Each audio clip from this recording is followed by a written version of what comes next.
জালিয়ানওয়ালাবাগ থেকে বেরিয়ে আমরা চলে গেলাম স্বর্ণ মন্দিরের উদ্দেশ্যে।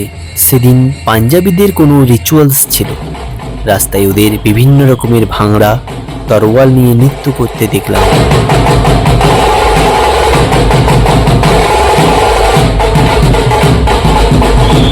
এটা ছিল স্বর্ণ মন্দিরের বাইরের দৃশ্য।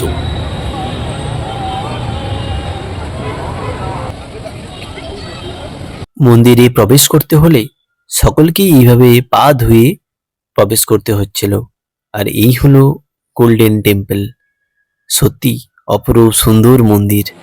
প্রায় 2-3 ঘন্টা লাইনে দাঁড়িয়ে অবশেষে আমরা মন্দিরের ভিতরে প্রবেশ করেছিলাম। বাট ভিতরে কোনো ক্যামেরা বা ফোন অ্যালাউ ছিল না, তাই বেরিয়ে এসে আমরা কিছু ফটো তুলে পরের দিন গেলাম দুর্গা টেম্পল এবং ওয়াঘা বর্ডার। চলো গাইজ, বাই বাই।